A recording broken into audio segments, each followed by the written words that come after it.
12장 말씀을 통해서 우리가 하나님의 메시지를 함께 나누고자 하는데요. 오늘 우리가 말씀을 볼 때 두 파트로 나누어서 보게 될 겁니다. 오늘 내용이 좀 길죠? 창세기 16장 전체 부분인데 두 파트로 나눠서 함께 볼 거예요. 1절에서 6절까지 그리고 7절에서 16절까지 이렇게 두 파트로 나눠서 내용을 보고자 합니다. 그리고 성경을 보시는 게 펴서 보시는 게 조금 더 편하실 거예요. 먼저 1절에서 6절까지의 내용입니다. 본문은 이렇게 시작하고 있습니다.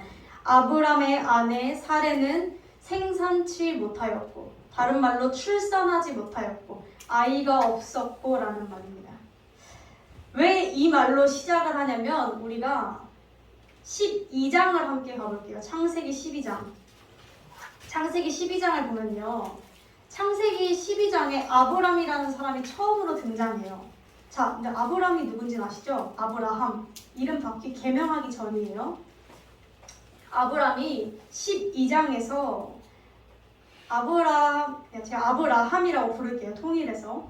아브라함은 굉장히 평범한 사람이었습니다. 처음에 그냥 평범한 사람이었어요. 아버지한테 물려받을 가업도 있고요. 아내도 있고 자식은 없지만 그저 그렇게 살고 있던 사람이 이 아브라함이었습니다. 그런데 아브라함의 인생 가운데 갑자기 12장에 보면 하나님이 등장하시기 시작합니다. 그리고 대뜸 아브라함에게 찾아오셔서 약속을 맺으세요. 무슨 약속? 무슨 약속을 맺으실까요? 12장 보면은 자, 아브라함아, 너는 너의 고향, 친척, 아버지의 집을 떠나서 내가 너에게 보여줄 땅으로 가라 라고 하세요. 그리고는 내가 너로 큰 민족을 이루고 내게 복을 주어 너의 이름을 창대하게 하리니 너는 복이 될지라 라고 약속, 언약을 맺으세요. 사실 이건 어마어마한 약속이에요. 아브라함이 생각할 수 있는 케이스의 약속이 아니에요. 원래 아브라함이란 사람은 그냥 평범한 사람이었어요. 그 사람이 생각하기에 내가 내 인생에서 어느 정도 잘 나간다라고 생각한다면 지역장 정도? 군수 정도? 이 정도 생각했을 사람이었어요. 그런데 하나님께서 그에게 뭐라 말씀하세요? 너를 복이 되게 만들겠다라고 약속하세요. 그리고 한 번 더 약속을 맺으세요. 15장에서. 뭐라고 말씀하시냐면 조금 더 디테일하게 들어가세요. 원래 계약을 맺을 때도 약속을 할 때도 큰 틀을 잡았다가 점점 자세하게 이렇게 계획을 짜나가죠. 그것처럼 하나님께서도 아브라함에게 처음에는 복이 될 거야 라고 말씀하셨다가 15장에서는 좀 더 자세하게 말씀하세요. 하나님께서 아브라함에게 너에게 큰 민족을 이루게 해줬다고 12장에 그러셨잖아요. 그러면 큰 민족이 되려면 뭐가 있어야 되죠? 자녀. 일단 대를 이어야 자식이 생겨야 그래야 나라가 생겨요. 사람이 없는데 나라가 어떻게 생겨요? 그렇죠? 자식을 낳고 낳아서 사람이 많아지고 한 마음을 가지고 한 공간에 모여서 살면 그게 나라가 되는 것이죠. 뭔가 제도가 되게 생기고 그러려면 일단 자식이 있어야 되는데 아브라함은 자식이 없었어요. 아내는 있는데 자식이 없는 거예요. 그래서 원래는 엘리에셀이라는 사람을 양자로 삼으려고 했었어요. 근데 하나님께서 이렇게 딱 막으시면서 4절에서 5절에 이렇게 말씀하세요. 그 사람은 너의 후사가 아니야. 너의 뒤를 이을 사람이 아니라 너의 몸에서 날 자가 너의 후사가 될 거야 라고 말씀하시면서 5절에서는 너의 자손이 자 아브라함아 밖에 나가서 별 좀 봐 라고 말씀하세요. 그러면서 별 좀 세어봐. 근데 별이 한두 개인가요? 엄청 많죠. 별은 우리가 셀 수 없죠. 이 별처럼 너의 자손을 이렇게 많게 해줄게 라고 약속하세요. 이게 아브라함이 하나님과 맺은 두 번째 약속이었어요. 그리고 아브라함은 이 약속을 받을 때마다 믿었어요. 12장에서는 말씀을 믿고 고향을 무작정 떠났고 15장에서는 아브라함이 여호와를 믿으니 여호와께서 그의 믿음을 의로 여기셨다라고 말씀하고 있어요. 아브라함은 이런 사람이었어요. 살짝 설명하자면 하나님의 어마어마한 약속을 받은 사람, 하나님의 선택을 받은 사람, 택함을 받았고 어마어마한 약속을 2차례에 걸쳐서 받은 사람이었어요. 그런데 오늘 본문은 어떻게 시작하죠? 아브라함의 아내 사레는 출산하지 못하였고. 문제는 이거예요. 약속 사실 아무나 받는 거 아니죠. 이렇게 어마어마한 약속, 남다른 약속 아무나 받는 거 아니었어요. 그런데 막 하나님과 이렇게 기도할 때는 주여 내 자손이 하늘의 별같이 내가 복이 되고 복의 근원이 되고 내가 나로 큰 민족이 주여 아버지 감사합니다. 또 이게 하나님 약속 감사합니다 라고 하는데 정작 집에 돌아와 보면 장막으로 돌아와 보면 와이프 사레에게는 아이가 생기지 않았어요. 이게 무려 몇 년이냐면 3절에 보면 이렇게 등장해요. 가나안 땅에 거주한 지 10년 후였더라. 10년 동안. 약속을 받고 10년 동안 이루어지는 게 없어요. 아브라함과 사레가 어땠을까요? 하루 이틀은 버텼겠죠? 1년, 2년, 3년 버텼어요. 그런데 이게 10년이 되니까 한계가 오기 시작한 거예요. 어느덧 아브라함의 나이가 80 중반대를 달려가고 있습니다. 이러다 못 낳는 거 아니야? 라는 생각이 들었겠죠. 그런데 우리 이러한 부분 굉장히 많이 겪지 않습니까? 우리 하나님이 우리 이런 생각 많이 해요. 하나님이 반드시 승리하실 거다. 하나님의 말씀대로 살아내면 분명 이루신다. 주님은 일하시고 주님은 포기하지 않으시고 반드시 하나님의 때에 역사하신다. 우리 믿습니다. 그리고 고백해요. 믿는다고. 그리고 믿음의 길을 가죠. 신앙의 길을 갑니다. 그런데 우리는 믿음의 길을 가면서 동시에 현실은 믿음과 전혀 상관이 없는 상반되는 것을 우리는 발견할 수 있어요. 우리는 믿음의 길을 가는 동시에 현실을 살아가요. 아브라함이 아들이 있을 거라는 믿음은 분명 있었지만 여전히 아들이 없는 것도 그의 현실이었습니다. 그리고 그는 믿음과 현실 사이에서 고통스러워하고 있었어요. 우리도 이러한 경험들이 수없이 있을 것이라 생각합니다. 믿음의 길을 가고자 하지만 하나님의 말씀대로 살아보고자 하지만 열심히 주님의 때를 기다리며 기도하지만 심지어는 내 모습조차도 변하지 않고 상황조차도 변하지 않고 신앙의 길은 그저 답답하고 우리도 수없이 겪는 믿음의 갈등들이라고 생각합니다.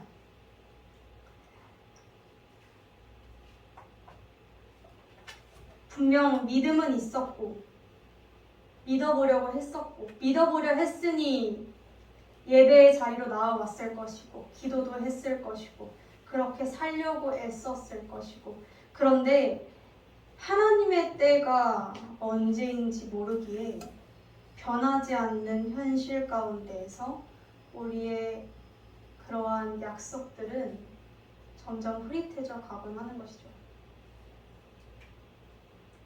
그래서 오늘 사레가 너무 답답해서 아브라함에게 이렇게 이야기합니다. 2절에 여호와께서 내 출산을 허락하지 아니하셨으니 원하건대 내 여종에게 들어가라. 무슨 말이죠? 여종과 동침해라 라는 뜻이에요. 여종을 첩으로 두 번째 와이프로 삼아라. 혹시 하갈로 말미암아서 자녀를 낳을까 하노라. 여기서 여종은 누구죠? 1절에 등장하는 애굽 사람 하갈입니다. 사레가 너무 답답했어요. 사실 부담도 됐을 거예요. 여자 입장에서 혹시 나 때문은 아닌가? 내 남편이 약속을 받았다고 했는데 혹시 나 때문에 이게 대가 이어지지 않는 건 아닐까? 막 이러면서 엄청 심란했을 거예요. 그리고 하나님이 아브라함 몸에서 난 자손이라 했지 사라의 몸에서 난 자손이라고는 안 했거든요. 나 때문인가? 내가 뭘 잘못해서 그런가? 부담감도 엄청났을 것이고 10년이라는 시간 동안 괴로웠을 거예요. 심지어 내가 직접 들은 약속이 아니잖아요. 내 남편이 들은 약속이지. 그리고 이 당시에는 이런 고대 문화가 있었어요. 종은 무조건 주인의 소유예요. 종은 사람으로 잘 여겨지지 않았어요.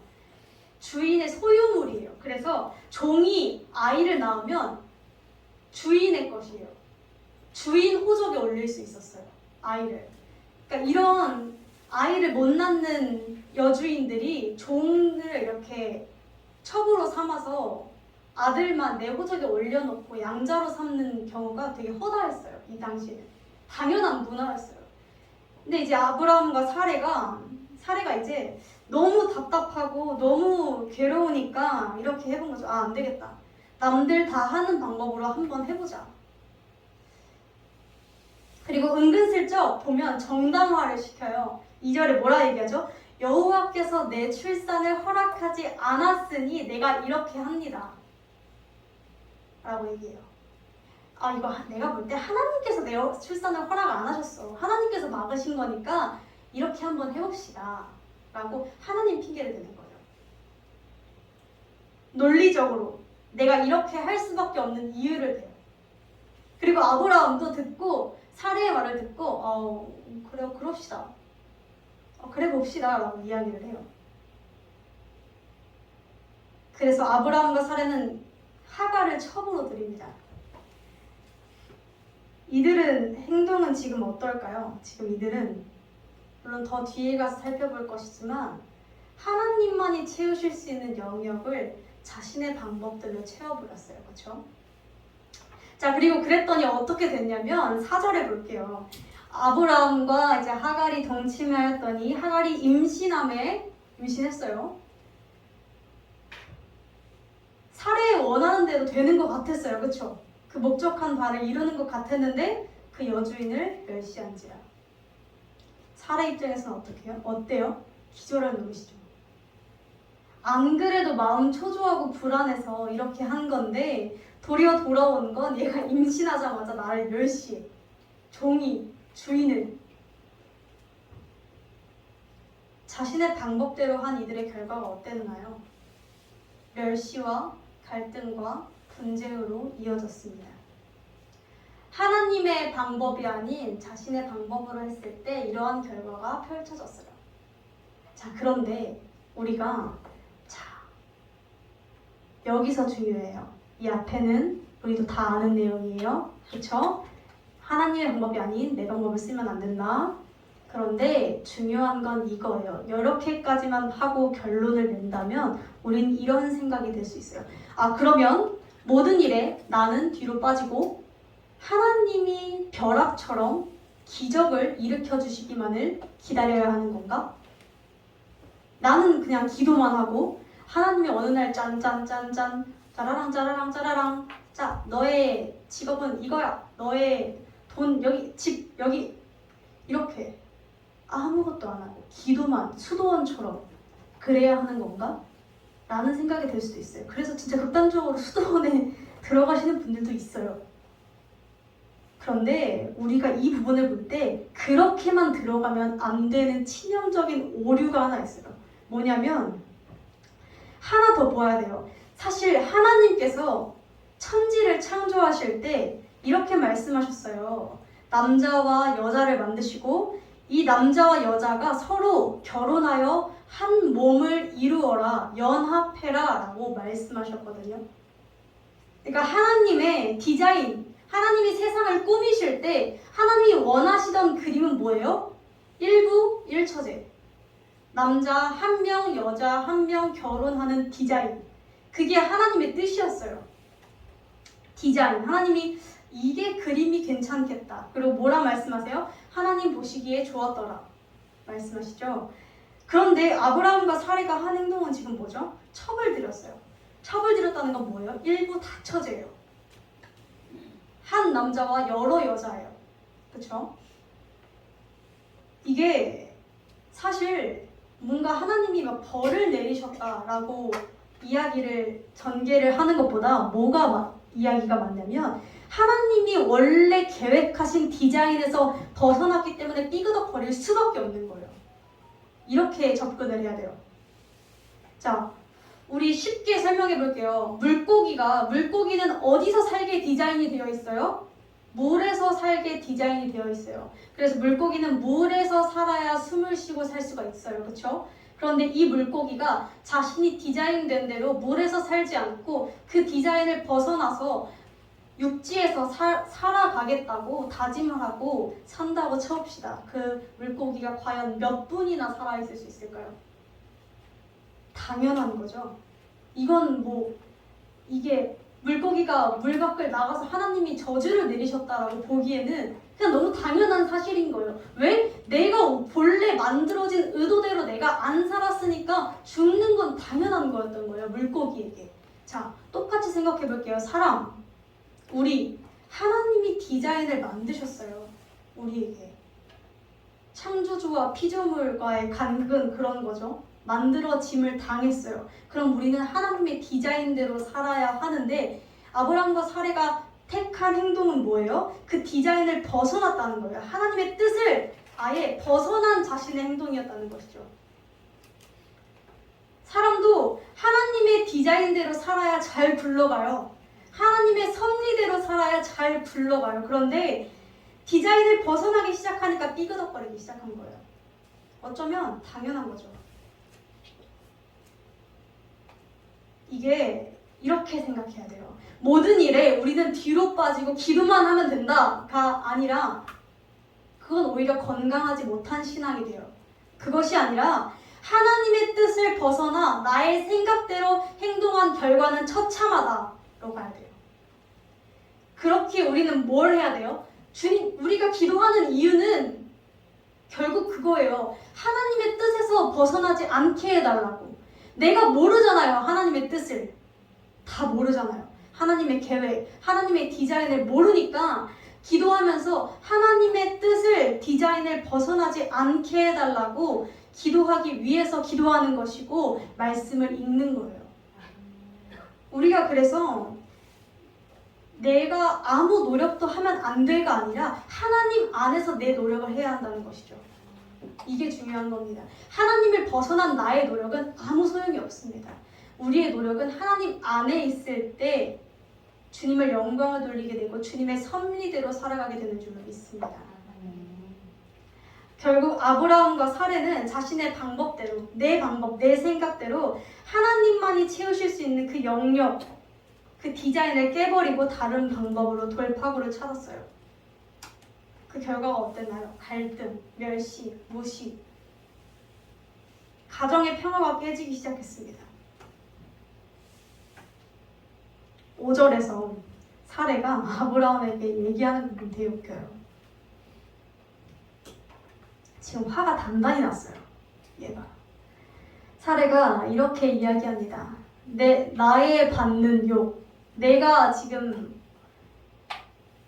먹는 이 욕을 남편 네가 받아야 옳다 라고 얘기합니다. 화가 단단히 났어요. 근데 아브라함 좀 당황하지 않았을까요? 근데 사실 사례가 먼저 제안한 건데 하자는 대로 했더니 왜 나한테 또 난리냐 이렇게 생각했을 수도 있어요. 그런데 우리 남편들이 그렇잖아요. 우리 집도 보니까 약간 우리 아버지가 그러시는데 아브라함 당황했겠죠. 당황해서 어떡하지? 이게 안 되네 이런 생각을 했을 거예요. 어쨌든 사례가 지금 단단히 화가 났어요. 단단히 화가 나서 이렇게 말합니다. 내가 나의 여종을 당신의 품에 두었더니 지금 얘가 지 주제도 모르고 분수도 모르고 나를 멸시하지 않냐. 지금 당신과 나 사이에서 당신이 딱 말해라. 하나님이 판단하시기를 원하노라 라고 했지만 사실 사례가 원하는 게 하나님이 판단하시는 거였을까요? 아니 그냥 내가 분이 안 풀리니까 남편 네 당장 내 편 들어 라는 거예요. 그리고 하나님도 내 편 들 거야. 왜? 종이 당연히 주인을 무시하는 건 잘못된 거잖아. 난 잘못한 게 없어. 라고 하면서 그냥 화만 내고 있는 거죠. 그래서 아브라함이 당황해서 이제 사례한테 이렇게 얘기해요. 아 근데 여보 당신이 하자고 했잖아요 라는 말은 못하고 당신이 하자는 대로 한 건데요 왜 그러세요 라는 말도 못하고 그냥 이렇게 얘기합니다. 당신의 여종은 당신 손안에 있으니까 뭐 당신 거니까 당신 마음대로 하세요. 당신의 눈에 좋을 대로 하십시오. 이렇게 얘기합니다. 그러니까 여보 하고 싶은 거 다 하세요. 아유, 그래 알았어요. 뭐 내쫓든 뭐 어떻게든 하세요. 그냥 이렇게 책임을 떠넘긴 거죠. 아브라함이 여기서 말하는 것이 한 가지 조금 걸리는 건 뭐냐면 하나님 보시기에 좋을 대로 행하라. 분명 사리가 말은 그렇게 했거든요. 여호와가 판단하시기를 원하노라라고 했는데 아브라함의 대답은 어때요? 하나님 눈에 보시기에 좋을 대로 당신이 행하십시오가 아니라 당신 눈에 좋을 대로 행하세요. 여보 하고 싶은 거 하세요. 라고 한 거예요. 무서우니까. 이 사람이 뭐라고 하니까 자꾸 막 화를 내고 저긴 싸우고 무시하고 그래도 종이 잘못한 것 같으니까 이렇게 한 거죠. 그래서 어떻게 해요? 사례는 하갈을 학대해요. 첩을 학대하기 시작해요. 뭐 어떻게 학대했는지 당시에 등장하지는 않지만 뭐 얼마나 학대했으면 하갈이 집 떠나서 사막으로 도망갈 정도로 학대를 했으면 얼마나 학대를 했으면 도망을 갔겠어요. 웬만하면 집에 붙어 있으려고 할 텐데 임신한 몸으로 그쵸? 어디 안 가려고 할 텐데 사막으로 물 한 방울 나오지 않는 사막으로 도망갈 정도면 진짜 어지간히 괴롭힌 거예요. 어지간히 못되게 굴고 했겠죠. 근데 또 뭐 그렇다고 해서 우리가 마냥 하갈 편을 들 수도 없는 게 하갈이 잘못하긴 했어요. 그쵸? 당연히 종이 여주인을 그렇게 멸시하면 안 되는 거잖아요. 근데 여기서 우리가 이렇게 자꾸 사례가 그래도 좀 더 잘못한 것 같은데 책임감 없는 아브라함이 좀 더 잘못한 것 같은데 그래도 멸시한 하갈이 잘못이지 이렇게 잘잘못을 가리고 있으면 안 돼요. 왜 그러냐면 잘잘못을 가리는 건 어쩌면 그렇게 중요하지 않아요. 이보다 더 중요한 건 뭐냐면 지금 이 가정이 하나님의 디자인을 벗어나서 균형의 금이 가기 시작하자 악의 굴레 속으로 들어갔다는 거예요. 멸시, 분노, 다시 복수, 회피 이런 것들로 가정이 지금 꾸려지고 있다는 것이죠. 우린 이것을 통해서 무엇을 알아야 하냐면 계속적으로 이야기하고 있지만 사람은 하나님의 디자인, 본래 의도, 하나님의 뜻을 떠나서 살게 되면 사람이 하나님이 아닌 다른 방법으로 나의 구원을 찾고 나의 행복을 찾고 나의 길을 찾게 되면 결국 구원받을 수 없을 뿐만이 아니라 상황은 악화되기만 할 뿐이라는 것입니다. 우린 이걸 조금 더 확장시켜서 볼 필요가 있습니다. 단순히 일부 다처제 그래 나는 바람을 피지 말아야지, 나는 한 남자와 한 여자와 결혼해야지라고 결론을 맺는 것이 아니라 조금 더 확장해서 이렇게 보기를 원합니다. 제1계명, 하나님이 우리를 창조하시고 우리에게 계명이라는 말씀이라는 10계명이라는 울타리를 주셨는데 이것의 첫 번째 계명이 무엇이죠? 너는 나 외에 다른 신을 두지 말라. 하나님이 사람을 만드실 때에는 왜 만드신 줄 아세요? 하나님을 찬양하기 위해, 하나님을 섬기기 위해 만들어졌어요. 우리가 아무리 잘났고, 우리가 아무리 날뛰고, 우리가 아무리 잘 나가고, 우리가 아무리 똑똑하고, 세상의 역사에 무언가 한 발자국을 남길 것 같고 그런 사람이라도 결국은 그의 본래 만들어진 목적이 하나님을 찬양하기 위해서였다는 것입니다. 자, 그런데 다른 신을 섬기게 되면 어떻게 되는 거예요? 그 본래 의도에서 벗어나는 거예요. 다른 신을 섬기고 다른 신을 숭배하고 다른 신을 찬양하게 되니까요.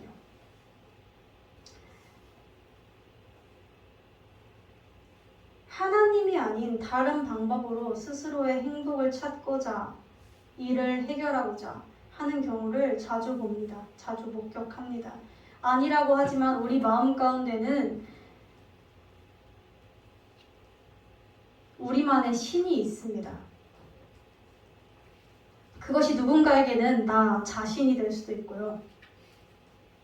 나의 노력을 믿고 나만 믿고 산다라는 마인드가 요새 조금 팽배해지고 있는데 결국 그조차도 우상이죠. 우상. 하나님의 본래 의도를 떠난 것. 사람, 여러 가지 물질, 내 방법, 그 모든 것이 하나님의 디자인에서 벗어나는 것이라는 것이죠. 지옥은 그래서 하나님이 벌을 주셨다.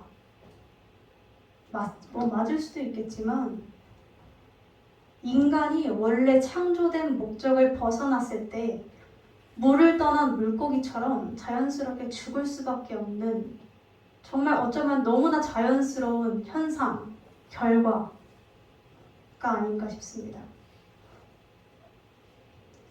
그래서 우리는 그래서 기도해야 돼요. 우리가 하나님의 뜻 아세요? 제가 자꾸 이런 말투 써서 자꾸 제 말투 누가 자꾸 그러더라고요. 제 설교를 본 이제 유튜브로 보시는 분들이 제 말투가 있다고. 아, 자꾸 신경 쓰이네요. 우리는 하나님의 뜻을 몰라요. 그렇죠? 하나님이 내 인생을 어떻게 계획하고 만들어 놓으셨는지 우리는 알 수 없어요. 다현 성도가 지금 대학을 준비하고 있는데 고3이니까요. 준비하고 있는데 사실 하나님이 우리 다현 성도가 열심히 준비하고 있겠지만 다현 성도도 아마 모를 거예요. 하나님이 나를 어디로 보내려고 하시는 건가. 저도 다현 성도를 몰라요. 저도 제 인생을 모르는데 제가 어떻게 알겠어요. 몰라요. 모르는데 몰라서 기도를 해야 하는 거예요. 하나님의 뜻을 벗어나면 안 되잖아요. 하나님이 뭔가 갑자기 있다.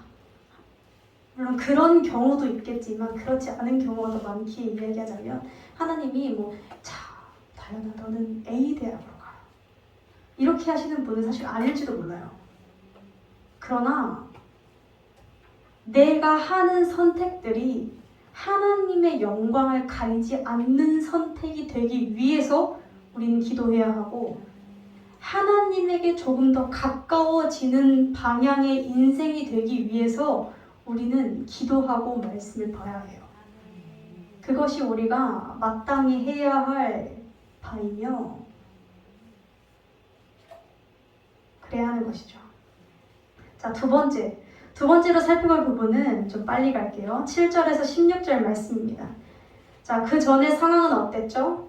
되게 처참하게 짝이 없는 악의 굴레 상황이었어요.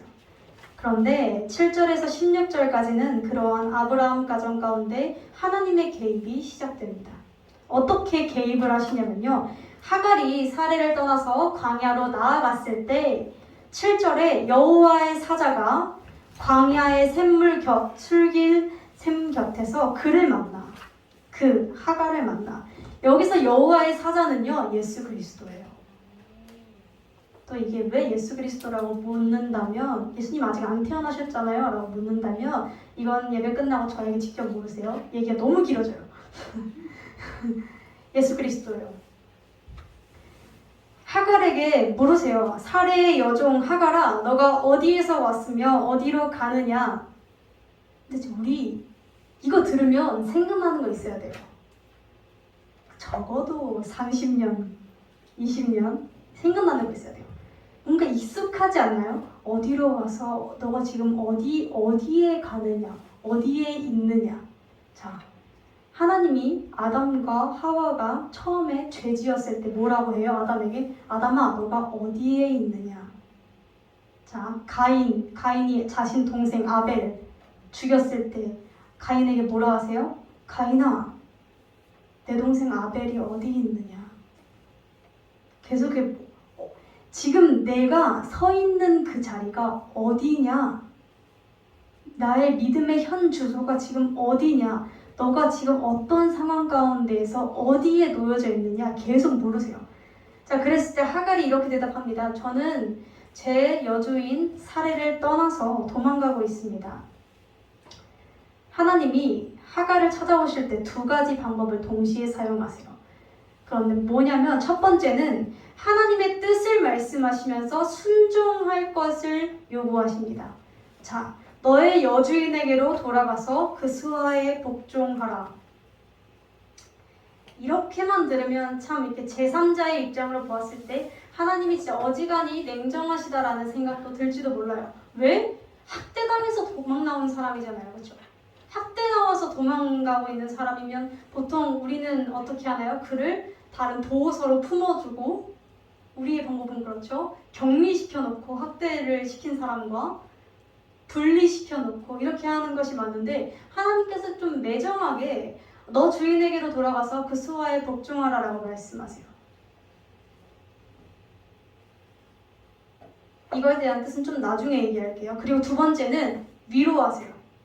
어떻게 위로하시냐면 너의 씨를 크게 번성하여, 그러니까 한마디로 아들 주겠다는 거예요. 너가 아들 낳게 할 건데 너의 씨가, 너의 자손이 크게 번성해서 그 수가 많아 셀 수 없게 만들겠다 라고 하세요. 이게 이 당시 최고 위로였어요. 진짜예요. 이 당시는 아들이 진짜 큰 위로였어요. 그리고 실제로 큰 자손이 돼요. 이스마엘 이 아들 자손이. 사실 이렇게 쭉 가면 결국 이슬람의 뿌리라서 참 마음이 아프지만 크게 되긴 해요. 많이 번지긴 하죠. 너무 많아서 좀 문제. 그런데 이제 하나님께서 하갈을 찾아와서 순종할 것을 요구하시면서 동시에 위로를 하신단 말이죠. 그런데 하갈의 반응이 어때요? 하갈은 이렇게 이야기해요. 지금 그걸 딱 듣고 하갈이 여호와께서 내 고통을 들으셨다라고 이야기해요. 자, 그리고 하나님을 뭐라고 표현하냐면요, 나를 살피신 하나님이라. 내가 어떻게 여기서 나를 살피시는 하나님을 배웠는거라고 합니다. 자, 우리가요, 사실 하갈이 자신도 아는 거예요. 원래 내가 있어야 하는 자리를 떠나서 광야로 일단 너무 힘드니까 도망쳐 나오기는 했는데, 버티고 버티다가 힘겨워서 내려놓고 싶어서 도망치긴 했는데, 모든 걸 포기하려고 했는데 임산부가 사막으로 갔다는 건 같이 죽으려고 간 거죠. 사실 그게 살려고 간 거겠어요? 죽으려고 간 거죠. 그런데 어떻게 여기서 나를 찾아오십니까? 라고 해요. 우리가 이것을 통해서 이걸 깨달아야 돼요. 우리는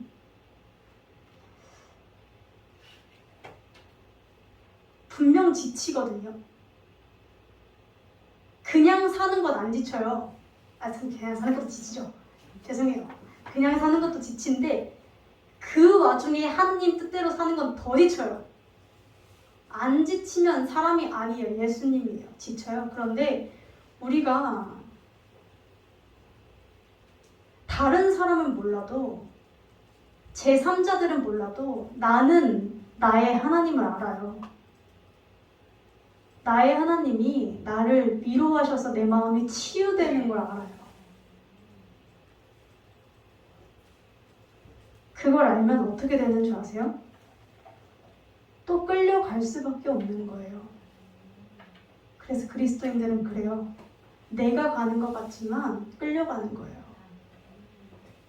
하나님이 너무 미울 때도 있고, 왜 이렇게까지 나에게 냉정하게 구시나?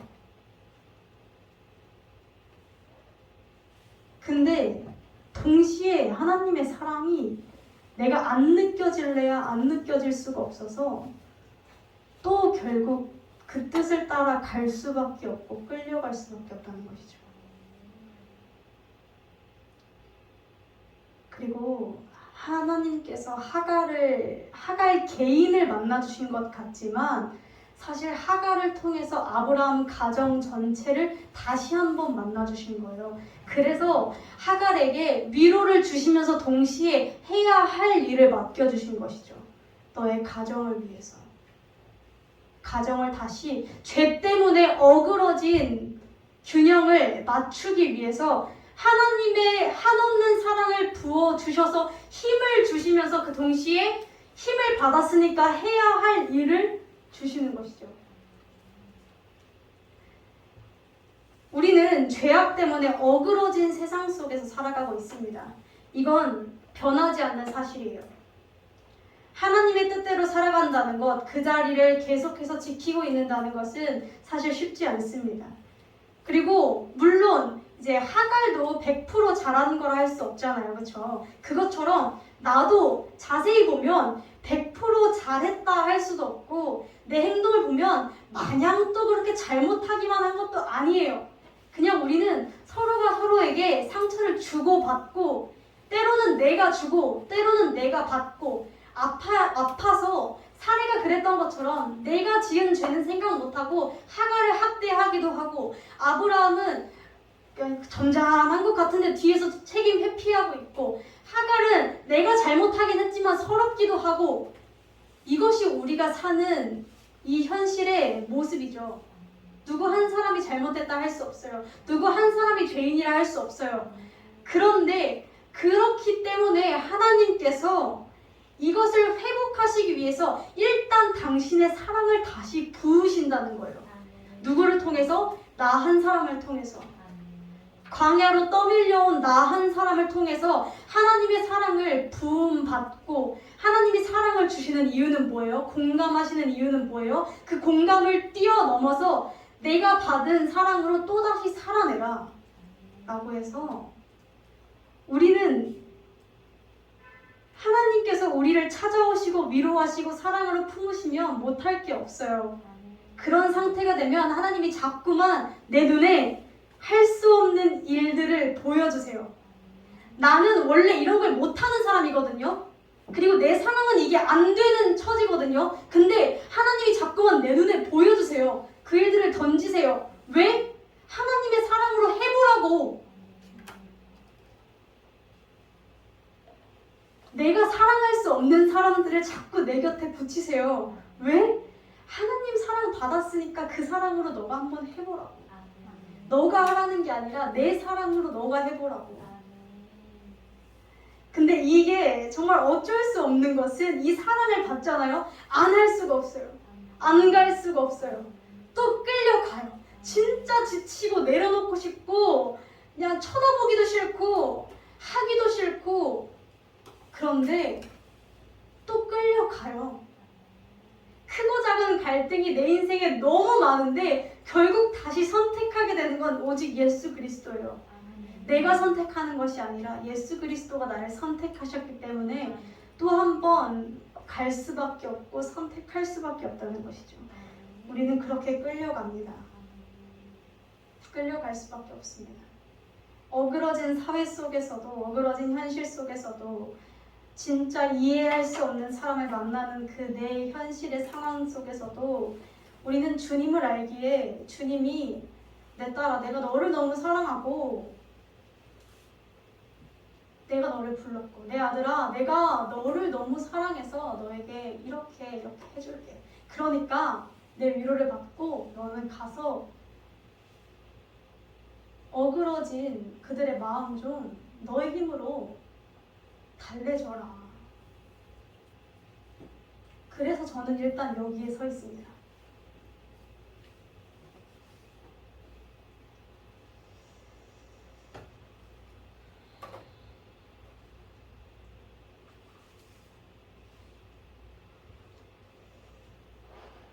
사랑하는 성도 여러분, 우리가 오늘 두 파트로 나눠서 본문을 살펴봤어요. 근데 이제 첫 번째 본문은 이제 아브라함과 사레, 하갈 이 세 명의 관계가 얽히고 설켜서 이제 믿음과 현실 속에서 아브라함도 사실 그러고 싶진 않았을 거예요. 믿음의 조상인데, 그렇죠? 나름 믿음이 있는 사람인데 그러고 싶지 않았을 것 같지만 믿음과 현실 속에서 뭔가 바뀌지 않는 상황 속에서 온전하지 못하고 86세에 범한 아브라함의 엄청난 실수죠. 86세가 되도록 또 실수한다는 것이죠. 86세가 돼도 실수를 하고 죄를 저지르고 넘어지고 하나님의 디자인에서 벗어나고 뜻에서 벗어나고 균형이 어그러진 우리의 모습에 우리가 첫 번째 본문을 통해서는 아 나도 그렇지 라고 공감을 하셨으면 좋겠어요. 그러나 우리가 첫 번째 본문보다 더 주목해야 하는 것은 아 내 모습이 그렇지 에서 멈추는 것이 아니라 그 뒤에 하나님의 개입에 주목해야 될 줄로 믿습니다. 우리가 이런 상황 속에서 아 나는 그렇지가 아니라 현실에 주목하는 것이 아니라 그런 나에게 또 한 번 찾아오신 하나님의 개입을 바라보고 하나님이 나를 찾아오심에 집중하기를 원합니다. 그리고 나를 또 한 번 끌려갈 수밖에 없게 하시는 그 주님을 바라보게 되기를 원합니다. 하갈이 고백했어요. 나를 살피시는 하나님이다.